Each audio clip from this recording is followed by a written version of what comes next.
Adaaku was born on a night that brought more fear than joy. The rain poured down like it would never stop, and lightning cracked across the sky as if the heavens were angry. Inside the small hut of Mr. and Mrs. Okeke, things weren't any better. Mrs. Okeke had been in labor for hours, and the midwife had started to look worried. "She is too weak," the midwife whispered to Mr. Okeke. "If the baby doesn't come soon, we might lose them both." Mr. Okeke's heart pounded in his chest. He had prayed for this child for many years. The village people had begun to whisper about them, how they were cursed, how the gods had forgotten them. He was afraid, more afraid than he had ever been.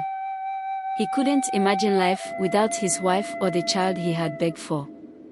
Just when all hope seemed lost, the loud cry of a baby filled the room. The midwife, with shaky hands, lifted the small, red-faced baby girl and placed her on Mrs. Okeke's chest. Adaaku had arrived. She was small, but her cry was strong, as though she was fighting the storm that raged outside. "She's a miracle," the midwife said softly, wiping tears from her eyes. "A child of hope." From that moment, Adaaku became known as the miracle child.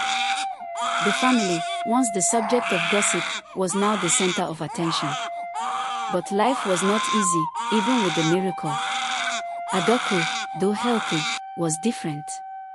She rarely spoke, and when she did, her words were simple but strange. She often stared at the sky, as if listening to things no one else could hear. People in the village watched her with a mix of awe and fear. "She's special," they would say, but special children come with burdens. As Adaaku grew older, she proved to be strong and wise beyond her years.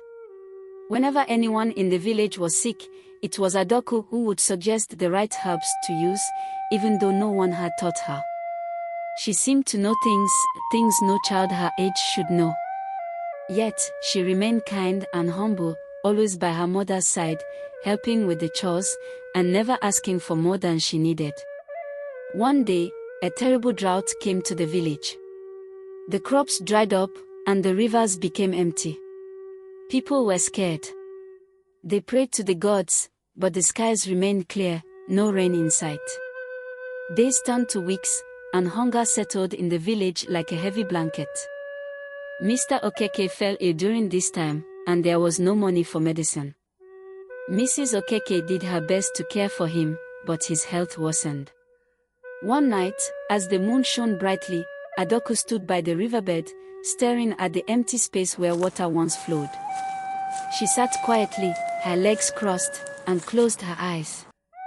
No one knew what she did, but the next morning, clouds gathered above the village. By afternoon, rain fell.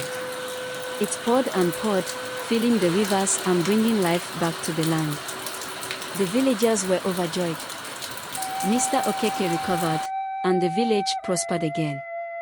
To this day, they talk about Adaaku, the girl who was born during a storm, whose quiet strength saved them when all hope seemed lost. She was, and always would be, their miracle child.